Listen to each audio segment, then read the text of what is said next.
In 1996, back when the NBA All-Star Game still meant something, back when the uniforms were still exciting, back when players would still match their sneakers with their uniforms, back when we were a country, back when we stood for something, back when Michael Jordan was still dominating the NBA, he stepped onto the court in the 1996 All-Star Game and he wore a non-Chicago Bulls Jordan 11 colorway, and also was a nod to his alma mater, University of North Carolina, and that colorway is one of the best Air Jordan 11 colorways ever. And now after 10 years since it last returned, we're getting it again. Air Jordan 11, Legend Blue, or Columbia.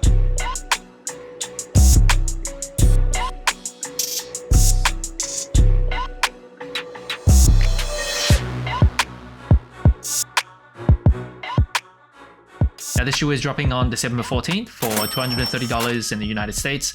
Every year during holiday season, Jordan Brand does put out a Jordan 11. And fun fact, Jordan employees actually each receive a Jordan 11 during holiday season as well. But according to some internal sources, I might be wrong because they might kind of change their mind, but apparently this year they are not getting it. They're getting something else instead. So we'll see. And the low version of the 11s was originally just the IE lows. The low version of the 11s, that only came out in 2001. And this colorway specifically, it is an OG colorway. It came back in 2001 and 2014 as well. That retro, the color, if I remember correctly, was slightly weird. I don't have one in hand to do like a side-by-side comparison. Just going off the top of my head, there was also a low version that came out. And first impressions of the Jordan 11 Legend Blue, aka Columbia. It is beautiful. It is a very nice ice cold shoe. Those are the two words that I can think of to describe this colorway. It is just ice cold.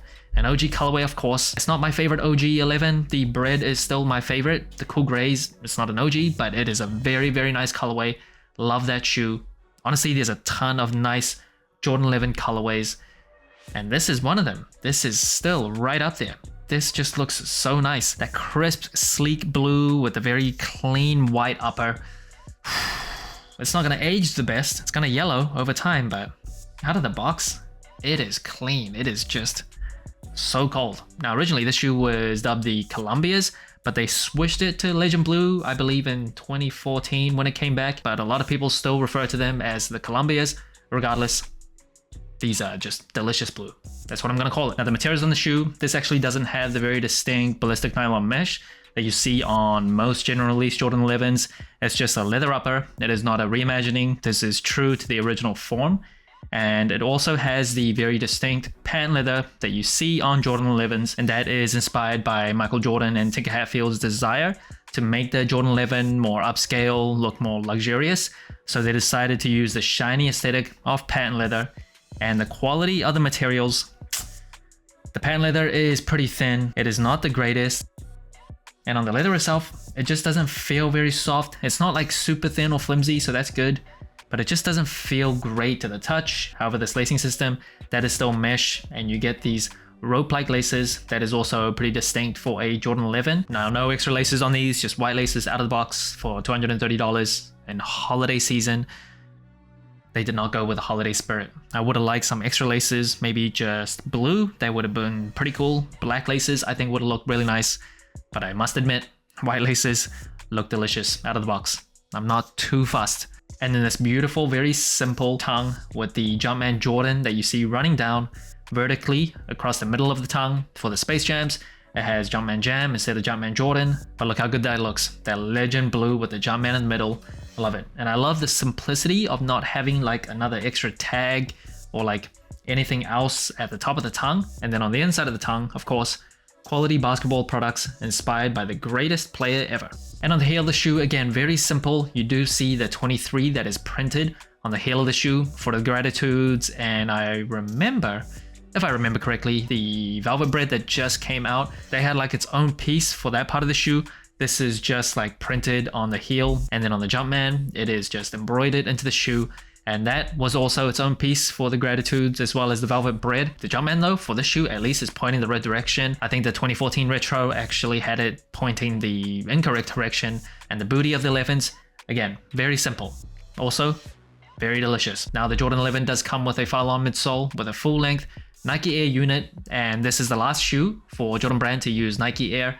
Starting from the Jordan 12s, they switched to Zoom Air, and it also has a full-length carbon fiber plate. So even though the tech specs are pretty old, Nike Air is a super old technology.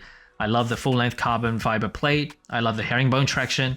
I love this icy blue outsole, and it's translucent. That looks so good.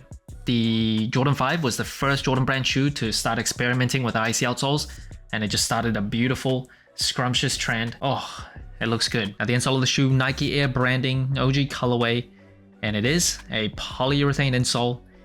Feels great. For $230, you better give us these insoles. Adds a little bit more comfort to the shoe. Love it. Box of the shoe, pretty standard, regular Jumpman box. See the paper inside that mimics the carbon fiber that you see on the shoe. Now moving on to sizing and comfort, I am a wide and flat footer for Jordan 11s.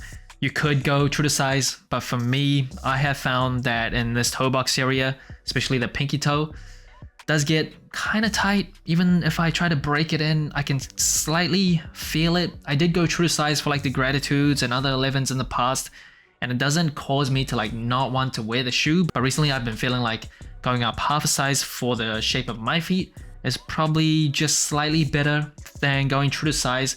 Provides a little bit more comfort in the toe box area, which does mean there's a bit more length than I would like it, but it's no perfect solution for us wide and flat footers. So if you do have wide feet, first I recommend you trying it on if you can. But if for other Jordans you feel like the toe box can be a little bit tight, I do think you could go up half a size. If you don't have wide and flat feet, I recommend just sticking true to size. Now the comfort of the shoe, even though it looks pretty bulky, like a pretty chunky kind of shoe, it is actually pretty lightweight. The tech specs are very old, and under your feet you still feel pretty close to the ground. It was a basketball athletics shoe originally, so no surprises there, but for casual use, I think it's pretty good. It's not like the most comfortable. You can feel the age, but there's no like big complaints that I have in terms of the comfort of the shoe. The ankle collar padding is not like the best. It can feel a little thin, and if you're wearing like no-show socks with this shoe, why would you wear no-show socks? How dare you? But if you are, this might start to like dig into your ankles. But if you have some common sense and you wear socks long enough, you wouldn't have a problem. And that brings the total score of the Jordan 11 Legend Blue or Columbia to 32 out of 40. Pretty high score compared to other general releases. Now first, that is colorway. The Jordan 11s just have so many great, delicious colorways in the past, OG colorways as well. Even though it's not like top 3 for me, this is still really nice. Just so clean, so sleek. I love this blue on this all white upper. It just looks delicious. The only reason I gave it a 9 out of 10, because I know like the Breds exist, the Cool Grays and Space Jams, Concords.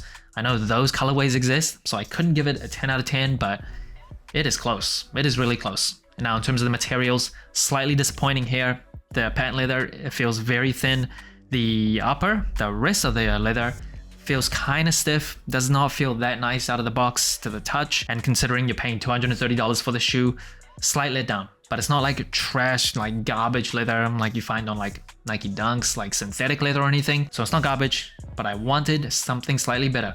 And in terms of the comfort of the shoe, I think the 11s are pretty comfortable. Under your feet, you feel the age of it. You feel that it is a basketball shoe, but for walking around casual use, you still shouldn't have any problems. It is pretty lightweight compared to like older Jordan retros especially. And yeah, overall no complaints. In terms of the versatility of the 11s, this is definitely a silhouette that has really crossed over into the mainstream. You can wear this casually, no one would bat an eye. And in terms of the wearability of the colorway, super clean, pretty much a majority white sneaker on a very wearable silhouette with some icy, ice cold blue. Ooh, very nice, very, very nice. Every holiday season, we anticipate a Jordan 11, and sometimes they could just like, they make your holiday. Like the return of the Concords in 2018, in 2016, the Space Jams came back. Cool Grays in 2021, the Gratitudes last year, just all so juicy and scrumptious. Now this year, are these as good as some of those retros? Maybe not, but it is damn close. So that's it. Thanks for watching. Sol Inclined. Let me know what you think of the Air Jordan 11 Legend Blue or Columbia. Like, subscribe, comment, all the good stuff. And remember, tomorrow may never come, so wear your shoes